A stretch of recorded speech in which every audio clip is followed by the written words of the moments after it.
Michelle Mullins with Blossom Inner Wellness and StandTogetherHawaii.com. I want to do a compilation of understanding global warming, understanding what is happening in Maui, and what the governor has in store and has had in store for Maui. I'm going to be showing you videos of him at the United Nations. I'm going to be showing you videos about the smart city that he has proposed for Maui and the workforce housing that he keeps talking about. What is that and what to expect? And the best thing about this video is how we can take action. If you live in the Hawaii Islands, if you love Hawaii, if you've never been here and you want to come to a free, beautiful, amazing islands in the Pacific, you can take action with us. It just takes a phone call or an email, your choice. I'm going to give you phone numbers to call and in contacts. We want to contact the governor. We want to contact the police chief in Maui, who I'm going to tell you who he is. He's only been with Maui since 2001, so what is that, 2 years? Came from Las Vegas Strip, totally not aloha at all. A bully, in my opinion. And but I'm going to tell you, we need to contact them. We need to be bombarding them with phone calls and emails and telling them to stop what they're doing and start to support the people. And that's the action we can take. So StandTogetherHawaii.com. Let's get started with this compilation video for you guys. Pictures they used will be easy to understand, because that level of destruction in a fire hurricane, something new to us in this age of global warming, was the ultimate reason that so many people perished. So he talks about global warming and a fire hurricane being the main cause of further destruction of all the people, but he doesn't talk about the fact that in 2018 there was a report done that stated that Lahaina had the highest fire danger. There was brush that was not cleared around Lahaina, no fire breaks, no escape routes. It also has issues with water. So this is Maui's emergency operations chief, Herman Anandea. Now he has since put in his resignation. But he lacked formal experience, and he beat out 40 other applicants for this job. And basically, this guy was hired in August of 2017 with no expert emergency management experience at all. His qualification was being chief of staff for the then mayor, Alan Arakawa. But so he actually had, the only experience that he had was online FEMA training and workshops. That was it for this guy, who did not put out the best emergency warning system in the world. The best emergency warning system in the world, and he did not do it. And he actually stated that, where is it at? It's right here. The outdoor warning sirens. He said, oh, you know, those are for tsunami, and he was worried about people going up the hill because of the tsunami. Okay, people aren't ridiculous. The all-hazard siren system can be used for a variety of both natural and human-caused events, including tsunamis, hurricanes, dam breaches, flooding, wildfires, and volcanic eruptions, terrorist threats, hazardous material incidences, and more. But wildfires is on that list, and he did not do that. The other thing I want to share with you, and I'm just going to check to make sure, and I have to do this way. I can't do a screen share because the internet's not that great, so I have to do it this way. But anyway, this is from the DLNR. So the governor says it's because of fire, hurricane, and global warming. Well, what about this, Governor? Hawaiian activists at DLNR block release of water for fire because of a taro patch that had priority. The West Maui Land Company was sent a letter to Deputy Director Kaleo of the Hawaii Commission on Water Resource Management, describing the events of the communication problems that resulted in delaying the diversion of streams to fill reservoirs with water being made available to fight the fire. So Governor Green, as well as that, the Hawaii Electric Company kept the power flowing in Lahaina, even though Lahaina had the highest fire danger of all of the towns in Maui, and there was hurricane winds. So there was down power poles. There was 29, in fact, says right here, some 29 fully energized poles fell across roads in West Maui that day. And when it's still not clear what caused the fire. Okay. In my last video, I shared what I believe was the cause of the fires, but I'm not going to go into that in this video because this one I really want it to be about understanding the truth about global warming and what is coming for Maui. What is coming is smart cities and AI be governing the entire island. And I'm going to show you proof of this, you guys. I'm going to have all the links below, plus all the links are on standtogetherhawaii.com. So the next thing I want to show you is, what did the police do to support the people leaving the fire? Leaving when the fire was right behind them. And this is crazy. This was a local. Police formed blockade prevented people from evacuating Lahaina wildfires, Maui residents claims. Here's what he says. I think we should get out of here because of the speed of this wind. We could be here in 2 minutes. And So about what time was this at? By the way, if you guys don't know who this is Fish. He's been sitting next to Cheeseburger in Paradise, selling the most awesome stuff, right, for years.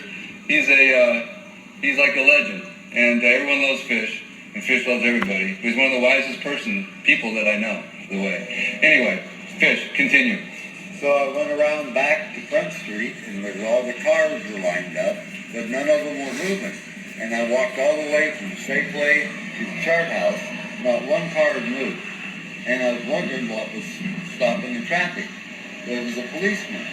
And I got to the end and I looked up north. There were no obstructions. There was no reason to keep those cars Are going. you serious? I'm serious as a heart attack. And I said, what are you doing? He goes, well, I'm under order to keep them here.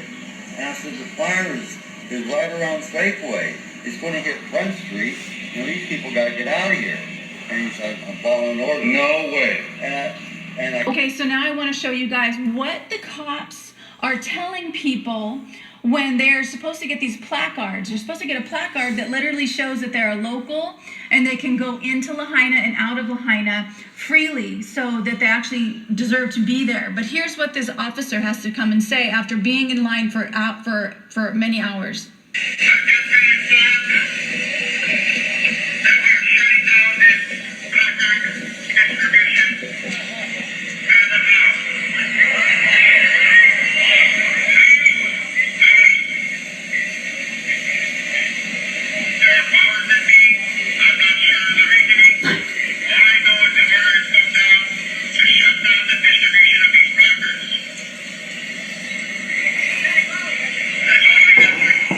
Today, there was an announcement that people could get in line to get placards who were residents or volunteers to get into the impacted area and beyond.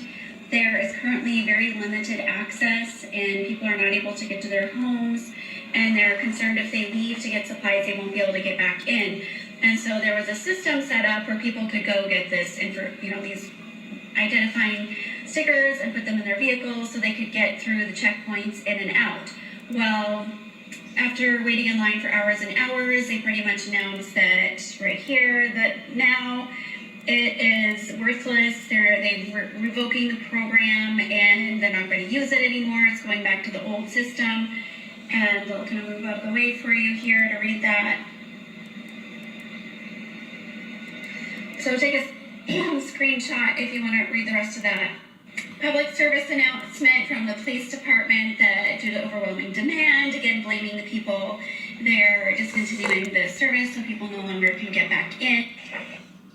So I wanted to release that, but I wanted to show you guys. There was on Raylene's thing right there. She was talking about the police chief being connected to the Vegas shootings.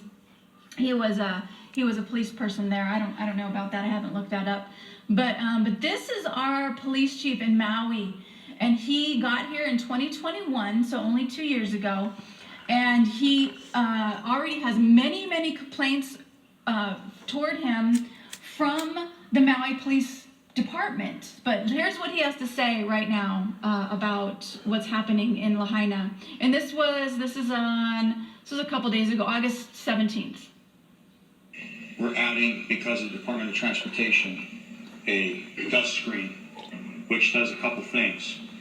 It actually blocks the dust and the debris with the winds coming out, but it also obstructs the view, which is a good thing, because we don't need people stopping over on the side and trying to exploit some of the different things that are going in.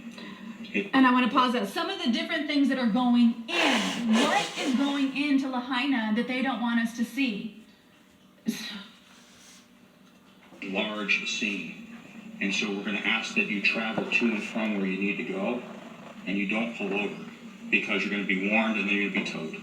They have shut down our ability to fly drones in West Maui, which was not the case immediately after the fire. And personally, I'm wondering what changed. Now, you see the red box there. That covers most of the zone that burned, or maybe all of it. And this was not a problem, a few days after the fire. When this happened, we went down, and luckily we got a lot of good, high-quality 4K footage. That's why we can't have you walking down there. And we had to arrest somebody for trespassing. And so if we want to keep doing this... So this is supposedly a free country. And these people just lost their home. And what wildfire puts up a screen? Okay, my mom lives in Chico, 20 minutes south of Paradise. And Paradise was the first place I had my second job was in Paradise. And I went up there after the fires in Paradise. They were very weird. Look exactly like the ones in Maui, with the melting of the tires in the cars, which I'm going to show you later. Even my mom texted me and said it looks just like Paradise. Yeah, it does. And there's a reason for that. And again, if you want to watch that video that I did, y'all put the link in below. But my point is, they didn't put a screen for the dust, and they didn't say, to exploit the things that are going in. What is going into Lahaina that they don't want us to see? I don't know, but I have an idea, and I'll show you. Yeah, the piping, the plumbing, replacing everything with PVC, all that crap. That's the part they don't want you to see now. Yeah. You guys, what that is. Next thing I want to share with you is who this guy is. Fiber optic cable. They're running all the fiber optics to set the island up to be run by AI and all that shit too. He is the John Pelletier, was commander of the tourist district that includes Las Vegas Strip before he became Maui police chief in December of 2021. He is no laid-back island transplant. Aloha, Pelletier said as he approached the podium to speak at Monday's news conference. This was 3 days ago, so it was August. Well, actually, I don't know when this was. But anyway, that's who this guy is, and I feel in my heart that he's a total bully. The other thing I wanted to show you was that there are things that he is being complained. He is being reported on. Reports shed light on complaints against the MPD Maui Police Department chief. Investigators found chief likely violated policy but could not substantiate all allegations. Police Chief John Pelletier likely violated the Maui County's violence in the workspace policy by yelling and swearing during a meeting with the Maui Police Department business administrator, who left in tears, according to an investigation into allegations that Pelletier and others violated county policy. That's who this guy is in Maui. Maui. I want to explain the island of Maui and what it is and what it means to these Hawaii Islands. Every single island here on the chain of the Hawaii Islands is a different chakra. The island, the big island, the one I live on, is the root chakra. That, Pele, red, fire, safety, destruction, life. That's all the root chakra. Maui is the heart. Maui is the heart chakra of the Hawaii Islands. Oahu's the throat, the city, the capital, Honolulu, speaking out, and Kauai is the crown chakra. But Maui is the heart. And we have this guy who is a bully, who worked in Las Vegas, the police chief in Maui, I don't see how that was a good fit, except for certain things that are coming to Maui, which we as people have a voice, but we have to speak it. We've got to take our heart into our throat and speak our truth to these people, because there's more of us than there are of them. And if they get bombarded with thousands of people calling their offices, emailing them, saying we do not want Maui to be a smart city, we do not want AI in Maui, we do not want you to take over the land, which I'm going to be showing you in a second, and not giving the people, the Hawaiian people, their voice. Where's their voice? It's through all of us. That's where their voice is. Okay, next part. Carefully to what he has to say. This is the governor of Hawaii, Josh Green. Attorney General to explore options to do a moratorium on any sales of properties that have been damaged or destroyed. So first of all, he wants to do a moratorium on any sales. Who the fuck does he think he is? He cannot stop. If somebody wants to sell, he has no right to stop any sale. Like, who is he to stop somebody's sale? I mean, and granted, I hope they do not sell. I am praying that they do not sell. But who is he to say what people can and cannot do? Moreover, I would caution people that it's going to be a very long time before any growth or housing can be built. And so you will be pretty poorly informed if you try to steal that from our people and then build it. They're not the ones stealing. Discussions last night amongst colleagues of mine, people I trust, we're hopeful to create a memorial for the people of the state of Hawaii in this site. Oh, so who is we? We and the people that he trusts? What about the people who's lost their land? Where's their voice? What do they want for the land? Already thinking about ways for the state to acquire that land so that we can put it into workforce housing, to put it back in. I want to just repeat that. I'm already thinking about ways for the state to acquire that land so that we can put it into workforce housing. So we can put it into workforce housing. Workforce housing. He said this many times. I'm already looking for a way for the state to acquire the land, to put it into workforce housing. To put it back into families? I don't think so. What does that mean? Like, who is he? I think he is. Families, or to make it open spaces in perpetuity as a memorial to people who were lost. But we don't want this to become a clear space where then, yes, people from overseas just come and decide they're going to take it. The state will take it first. Governor! As you can see, it just boils my blood, because who does he think he is? We? He goes, we? Who is we? Because it's for sure not the people who live there. It's for sure not the Kanaka, whose land that is. You know, I'm looking for ways for the state to acquire the land, to turn it into workforce housing. I'm going to show you another place where the word workforce is. This is Maui County Finance Director to serve as National AI Artificial Intelligence Committee. Maui County Finance Director Scott Terayu, whatever his name is, has been appointed to a national exploratory committee that will look into how artificial intelligence could potentially help local government. The Artificial Intelligence Exploratory Committee, established by the National Association of Counties, will examine emerging policies, practices, and potential applications of AI, as well as its consequences, according to a Maui County news release. The 15 committee members, representing elected and appointed county officials from across the country, will focus on examining county governance policies and practices, operations, and services for constituents, public trust, privacy and security issues, and workforce productivity and skills development. Okay, what is this workforce? What is this about? Very, very interesting. So now I want to go back to exclusive. Okay, I'll finish with that. So this is Governor Green goes to the UN to talk about Hawaii. touted Hawaii's sustainability accomplishments at the United Nations Economic and Social Council in New York City. The governor was the keynote speaker in the forum that included more than 40 presenters from around the world. Green pointed out that Hawaii is in a unique position as an island state and has tried to lead the way in promoting renewable energy. We tried to lead on energy and climate. We were the first state to mandate 100% renewable energy for electricity. So it's, again, an opportunity as a small state with technically a small footprint, but we do punch above our weight a little bit because of our position in the Pacific.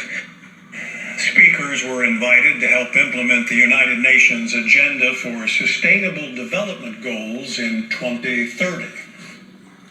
So United Nations Sustainability Goals, who are these United Nations? I think it's 179 or 76 countries. Did you elect them? I didn't elect them. And what are their sustainability goals? Let me talk about that. I was going to actually put that on here, but it's actually on my phone, so I'm just going to read it what it is, and then I'll share the link below, because I share all of these links below so you can find it for yourself, you can research it for yourself. All of these links will also be on standtogetherhawaii.com. The 17 goals for the United Nations Department of Economic and Social Affairs, they sound really good, but I'll explain more to you guys. No poverty, zero hunger, good. Good health and well-being, interesting. Quality education, who's deciding on that curriculum? Gender equality, because everybody knows how important gender equality is. Clean water and sanitation. Number 7, affordable and clean energy. Affordable. Decent work. Decent work. Not work that you love, but decent work and economic growth. Industry, innovation, and infrastructure. Reduced inequalities. Who's deciding on what inequalities are and are not? Sustainable cities and communities. Who's going to decide on what that is and what that means for people and our freedom and our privacy? Responsible consumption and production. This all sounds great, right? Climate action. Let me show you. I'm going to show you toward the end what climate really means and climate change really means. Life below water. 15, life and land. Boy, they're hitting everything. They're hitting every aspect of our lives. And the last 2, peace and justice and strong institutions. Peace and justice and strong institutions. That should be everybody's freaking out. It should be understanding what that means, because that means taking away our freedom, taking away our privacy. Who do these people think they are? Because they are not for the people. They sound like they are. The last one is partnerships for the goals. Partnerships for the goals. So I'm going to leave the link in the description. You guys can look it up for yourself. And all of these may sound really good, but that means that they are going to be mandating new rules. Governor Green says that he's going to be, or actually it was Congresswoman Jill, there's some of these last names I cannot get, Congresswoman Jill, Senator, she's a congresswoman. She actually said that they're going to be partnering with the federal government and super excited about FEMA coming in, even though FEMA's not doing jack for Maui. But when you partner with the federal government, that means a lot of red tape and a lot of rules that you have to follow in order to get help. And this 17 goals of the I just want to make sure, United Nations, Department of Economic and Social Affairs, Sustainability Development. That means a lot of rules and a lot of freedoms taken away and putting in what they believe or they want as sustainable, and educating our keiki on what they feel needs to be educated instead of what we do. So we all need to wake up, start to smell the coffee, because we have to start speaking up. I'm not done, almost there. Stay with me, you guys, because this next part's pretty interesting. So let me show you this. The state of Hawaii. The state of Hawaii, the state of Hawaii's global goal to obtain 40% of the electric power generation for renewable energy by 2030. Super interesting, smart grid. Why can't we pull energy out of thin air? No matter where you go around the world, reducing our impact on the environment and decreasing our dependence on fossil fuels is on everyone's mind. But how do you do it in a way that's going to benefit the most people? That was the question Hitachi asked before initiating the Jump Smart Maui project. This initiative demonstrates how electric vehicles, smart grids, and renewable energy like wind and sun can benefit Maui's residents, and it underlines the positive impact that Hitachi is making on the environment. It's our future. Oh yeah, no, I hope not. Because let me just tell you something about this smart, I want to tell you something about this smart energy. First of all, if everybody goes around in an electric car and the grid goes down, we're screwed. We have no way of transportation. Did you know that the batteries in the electric cars are made of cobalt are actually manufactured and found in the most poverty-stricken areas of the world? I believe it's in Africa somewhere, and that is absolute poison for the people who are mining it. It actually kills them. And plus that the energy that is used in these cars, and I wish I had this put up, but I don't, but you can look it up for yourself, is actually a higher pollutant than the fossil fuels. With the engines, the way that they are right now with fossil fuels, it burns more cleanly than what it takes for these batteries for these electric cars. Plus, if the grid goes down and everybody's got, sustainable energy, this means control. This means they can turn off your car, they can turn off your house, they can, it's what they want to do with the central bank digital currency, which is controlling our money, controlling, programming, and tracing our money with the central bank digital currency. So I know I'm speaking a lot, and I know that sounds scary, but I just want to give a little bit of hope. I'm not done yet. And understanding that we all came here to play this game called being in a human body. And we do what's in our heart. We do what we feel is our kuleana, what is our responsibility to do. And that's all we do. And then we leave the rest up to a higher power. And we connect with that higher power. I'm not done with the things I want to show you, almost. But the biggest thing I want to share around what we can do is to make things right in our own hearts, with ourselves, and with our family, and with our friends. If you guys are angry at somebody, clean it up. Just recognize that we're all doing the best we can. Every single person here on the planet right now is going through some major trauma, emotional trauma, and it can come out as being a total bitch. I've been there. I've cleaned up my stuff as best as I can with friends and with family. Don't call it a planet. Don't call it a planet. That's offensive to me. That offends me. Family members as best as I can, because it has to start with us. It has to start with our energy and our love for ourselves first, self-love, self-compassion, then compassion for other people, realizing that we're all trying to get through this time and doing the best we can, and then create a really good relationship with your higher power. The frequency that's around us, this energy, this empty space, it's not empty. This is a frequency field that connects to my energy, and what I feel goes into the empty space, the frequency field, and makes a difference in the world. So if each one of us cleans up our stuff with our friends and with our family, that's going to help Maui. That's going to help the planet. They want us afraid, but if we there's... It's not a planet. It's not a planet. But you're right about everything else you just said. There's two energies, fear and love, and everything in between is the rest of it. Fear and love, what are you going to choose? What are you going to choose, fear or love? So I just wanted to share that. Let me go to finish off what I wanted to share with you guys.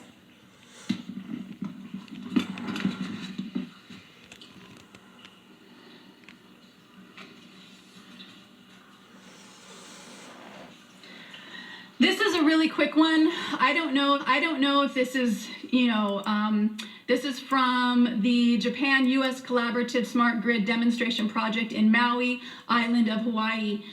This is, again, I'll share the link, but basically the smart cities, I just want to show you a map of what they want to do. They want to create these, I'm scrolling down because I'm getting to the map right here. So this is a map of where they're going to put these fast chargers and start to create the smart city. And this is the map of the fires. Okay, is this a coincidence?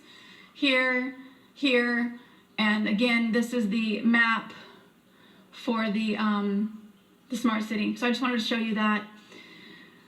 This Governor Green's anti-housing proclamation that he did, I think it was in July, this is from the Sierra Club of Hawaii. Okay, it's unconstitutional. This is Governor Green last month, so I think this was in July or June, unveiled his long hinted at emergency proclamation on housing, and Sierra Club attorney David Kimo Frankel perhaps sums it up best. It's unconstitutional, it's anti-Hawaiian, it's anti-environment, and it's anti-democratic. And it says, ironically, it is also anti-housing, at least for most locals, and especially for those struggling with housing insecurity. So this proclamation pursues that if we build a massive amount of housing all at once and make it available to all, housing prices will drop. But here's the thing, anybody can purchase this. Anybody can purchase housing. So this is a big if, especially since corporate developers themselves would compromise their own potential profit margins if they build too quickly and make units affordable to those struggling to make ends meet. And if they did, story after story of locals unable to compete against overseas home buyers and investors with cash in hand, and a real estate industry that acknowledges the ongoing global desires of the wealthy to move to Hawaii. Foretelling the predictable outcome, new units built under the proclamation will be marketed and sold to those who can and will immediately pay for them. And so this is, I don't want to read the whole thing, I'm going to leave you guys so you guys can read it, but Governor Green's anti-housing proclamation, and this was August of 2023, before the fires. So this is something you guys got to know about with Maui, with what's coming. And what else is next? Yeah, okay, I already explained that one. Okay, so the last three things I want to share, This is I'm just going to tell you, this is a former meteorologist shares about what global warming is. Here we go. Meteorologist in NOAA, National Weather Service. My guest today is David Dilley. Thank you, Tom, for having me on again. It's a pleasure to be here. I'm a former meteorologist in NOAA, National Weather Service, United States Air Force. Currently, senior researcher, meteorologist, climatologist at Global Weather Oscillations Incorporated. 50 years of experience in meteorology and climatology.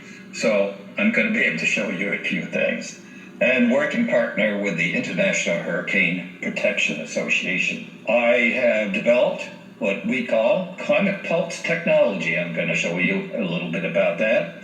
It is proven science, and we're going to take a look at the Milankovitch cycles, which is proven cycles for climate, and the subset cycles that I have looked at. It is essentially the electromagnetic interactions between the Earth, Moon, Sun. Everything in the universe and Earth is electromagnetic. Specialize in hurricane landfall predictions. We predict the landfalls, where they're going to occur 6 months before the season even. Okay, I don't want to, that's kind of boring, and he's a little bit on the monotone side, but just bear with me because he's going to talk about what global warming is. Actually, that was not boring at all. He's telling that part, it's probably the only part of it that he's telling the truth about. Doesn't have between the moon, the stars, the sun, and the earth. That part of it's a fucking lie. But it is an electromagnetic nanocarbon system. I'm showing it to you. I'm showing it to you that you don't have, never mind the fucking sun and the moon between the earth and my ass. It's right here. It's all around you. Right here. You're in Hawaii right here. I'm showing it to you. Feline, canine, rodent, ape, human, and beast. Over and over and over again. Faces only. Look for the builders. Triangular builders. See the true creator. See the false creator/creator. See them for what they are. Stop listening to fucking outer space, fucking whack jobs. Planet. About a 230-year So let me go back a little bit. Site in the comment section, we have some videos. First of all, global warming. What is global warming? Where does it come from? Let's just touch on it quickly.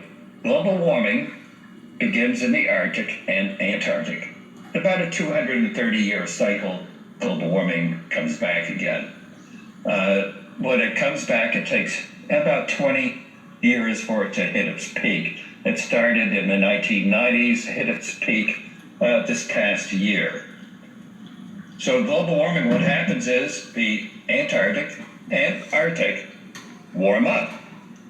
And as it warms up, you have less cold air available to filter southward into the mid-latitudes, and it warms the mid-latitudes. That is global warming. Well, global cooling also begins at the two poles. In 2022, the Arctic had the coldest spring and summer on record. Last year. Boy, can you have that during global warming? Coldest spring and summer on record. And I just checked what's going on up there now. And in April, they're again running below normal temperatures this year. So they'll probably have a cold spring, summer again. So the Arctic is cooling down. In 2021, the Antarctic had its coldest winter on record. Global warming, I'm telling you. So what happens? Okay, so we have cold air available, and that starts to filter southward, and eventually you have global cooling. It doesn't come on overnight. We get bits and pieces of it like we did this winter, especially out on the West Coast. But it's like global warming. It takes about 15, 20 years for it to really get entrenched and hit its peak. So it's coming, and it's going to get worse and worse. Is global warming, is the current global warming cycle, though, caused by the rise in... So I'm just going to stop there because he talked about CO2, and I already did another video on that in my last video about CO2, how it is not related to CO2. Well, actually, let me just go to the graph that he talks about because, and then I want to take you to one more other guy. Yeah. So I'll just show you that. I detail everything about the carbon dioxide, and the findings were that since 1850, NOAA and IPCC says the rise in carbon dioxide is 100% fossil fuel. However, on the over on the right, in the green, my research using some peer-reviewed journal data and some of my own research shows that the rise is 80% natural. A peer-reviewed journal printed this past year by Skradel et al. They are three physicists, and they found a formula that separates the various isotopes, and their findings, rise in carbon dioxide is 80% natural. And then peer-reviewed data on plant stomata, 80% natural. So it is 80% natural. We're at a natural cycle on carbon dioxide, and it did not cause global warming. Proven science. You can Google it, whatever you want. Milankovitch cycles of the Earth-Moon-Sun interactions. Electromagnetic cycles. Essentially, this is what it is. The Earth goes around the sun in an elliptical path. Every 120,000 years, the Earth becomes closest to the sun.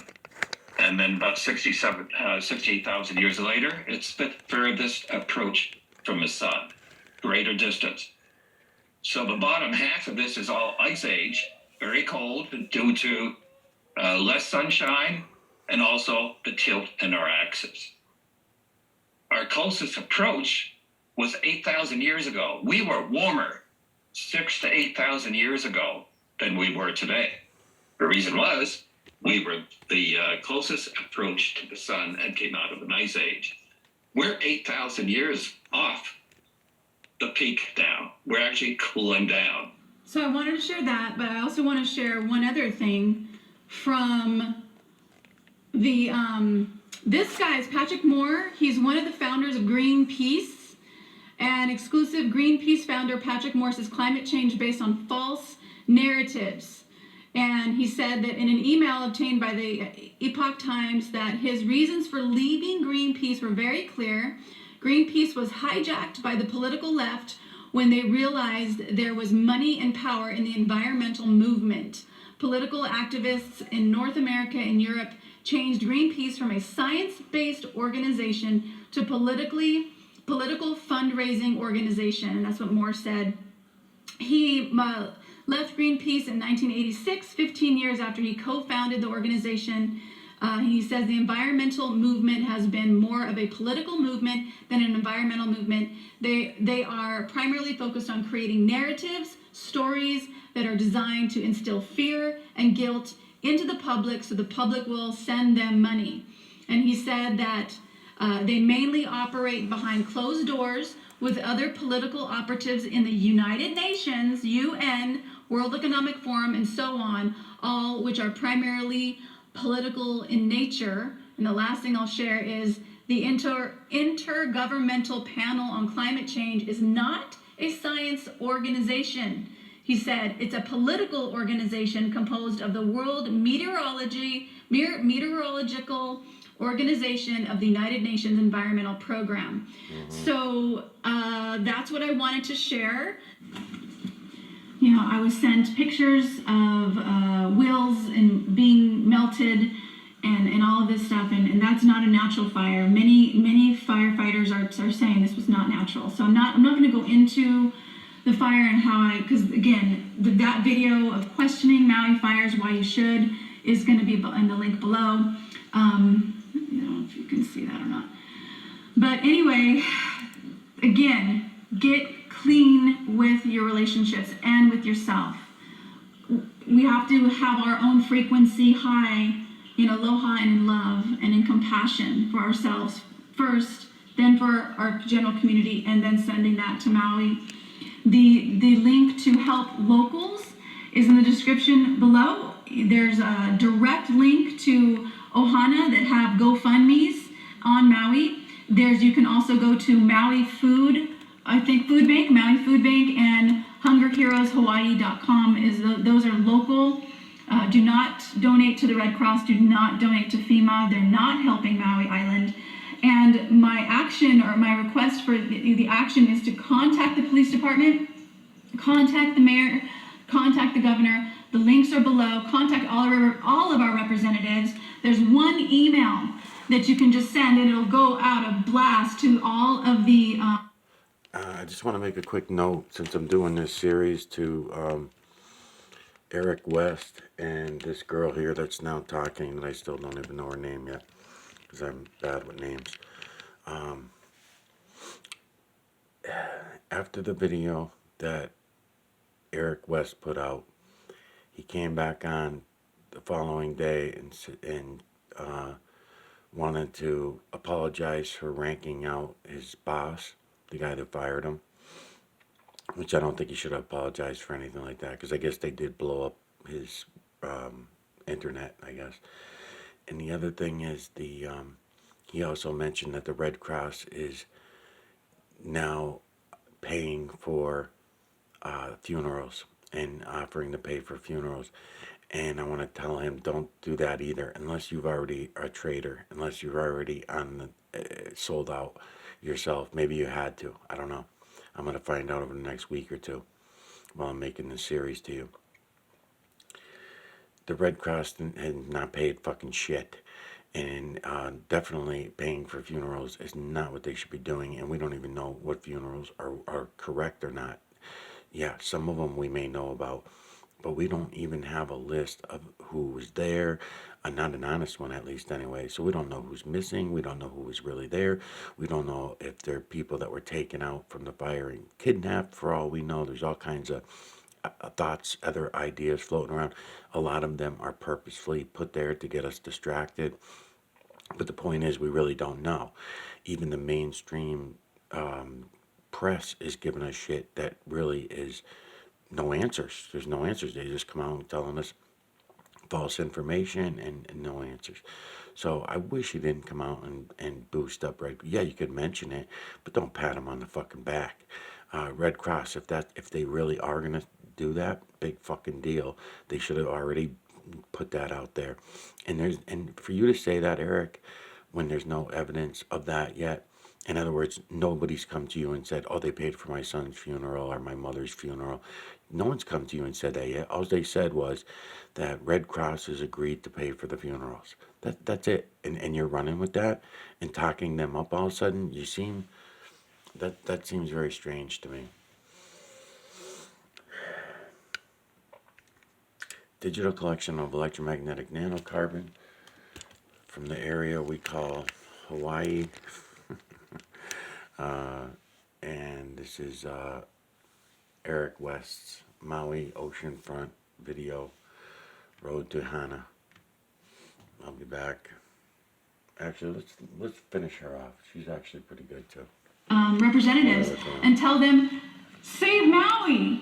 Stop with the blockades. We the people want this to end. We want our people in Maui to have their food and water and support that they need. Stop closing it off to the media. We have a right to see what is happening in Maui Island.